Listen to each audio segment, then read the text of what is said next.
Bonjour à tous et bienvenue dans une nouvelle séance avec votre coach Esther.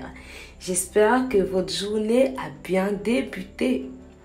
Chez moi, pareil. Ok, aujourd'hui, nous continuerons toujours avec le temps passé. Hier, nous avons fait la part des choses. Aujourd'hui, nous continuons. J'espère que vous avez eu le temps de repasser la leçon d'hier. Si ce n'est pas encore le cas, vous pouvez toujours le faire. Vous pouvez vous rattraper. Alors, on peut continuer. La dernière phrase hier, c'était « I've just finished ». Je viens de finir. I've just finished. Je viens de finir. Attention, le present perfect ne traduit pas toujours un passé composé français, notamment avec une date ou un moment précis dans le passé. On n'emploie pas le present perfect, mais obligatoirement le prétérit. Je reprends. Attention, le present perfect ne traduit pas toujours un passé composé français, notamment avec une date ou un moment précis dans le passé. On n'emploie pas le present perfect, mais on emploie obligatoirement le prétérit. On prend rapidement un exemple. J'ai vu Marc le 1er janvier. Ou j'ai vu Marc hier. Ou j'ai vu Marc il y a 4 jours. En anglais, voici ce que ça nous donne. I saw Mark on 1st January, or yesterday, or 4 days ago. I saw Mark on January 1st, or I saw Mark yesterday, or I saw Mark 4 days ago. Alors maintenant, nous avons le prétérit versus le present perfect. Suivez correctement, s'il vous plaît. Ne cherchez pas à traduire un passé composé français par un present perfect anglais, ni un imparfait ou un passé simple français par un prétérit. Ça ne fonctionne pas comme ça. Retenez plutôt cette règle d'or. Le prétérit s'utilise pour exprimer une action passée qui n'a aucun lien avec le présent, a fortiori si elle est datée.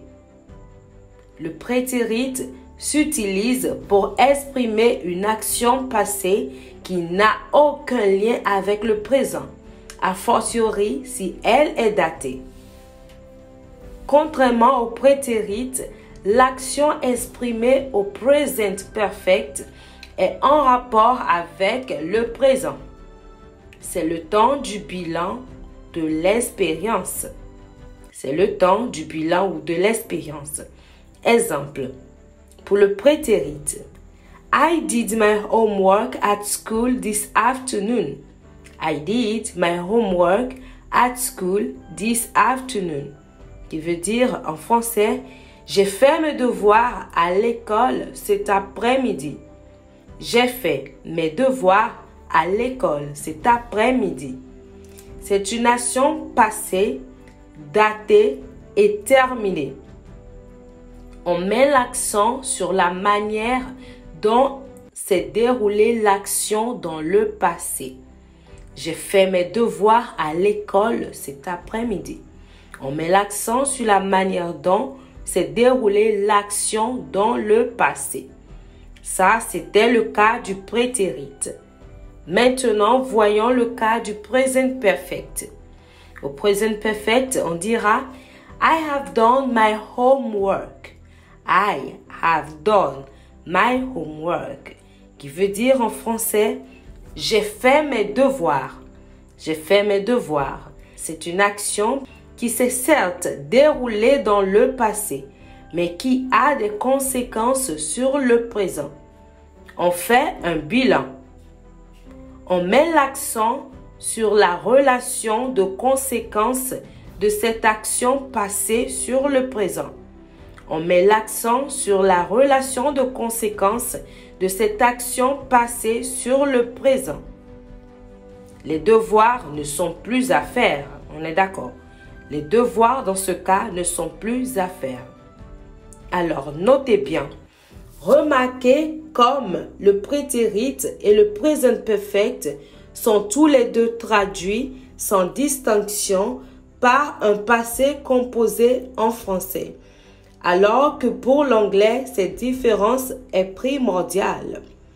Notez bien, remarquez comme le prétérit et le present perfect sont tous les deux traduits sans distinction par un passé composé en français, alors que pour l'anglais, cette différence est primordiale. Observez s'il vous plaît. Je l'ai fait. Je l'ai fait qui donne en anglais I have done it. I have done it. Sous-entendu, c'est fait. Alors, plus besoin de le faire. Sous-entendu, c'est fait. Plus besoin de le faire. Exemple numéro 2 pour observation. Je l'ai fait en 2 heures. Je l'ai fait en 2 heures. I did it in 2 hours. I did it in 2 hours. L'accent ici est mis sur le temps passé à le faire. Le temps passé à faire l'action. L'accent ici est mis sur le temps passé à le faire. Je l'ai fait en 2 heures. I did it in 2 hours. Numéro 3 pour observation. C'est moi qui l'ai fait. C'est moi qui l'ai fait. I did it en anglais. I did it tout simplement. L'accent ici est mis sur l'auteur des faits. C'est-à-dire moi. J'insiste sur moi. C'est moi qui l'ai fait. I did it. L'accent est mis sur l'auteur des faits. Alors, ça sera tout pour aujourd'hui. Ça a l'impression d'être un peu corsé. Mais lorsque vous reprendrez la leçon, vous comprendrez qu'il n'y a pas en fait quelque chose de difficile dans cette leçon. Je vous souhaite beaucoup de courage et je vous encourage encore et encore à reprendre ou à repasser la leçon. On se dit à demain pour une nouvelle leçon. Demain, on aura le privilège de commencer à étudier le past perfect. Vous avez certainement entendu parler de cela. Pour le moment, portez-vous bien et on se dit à demain. Ciao!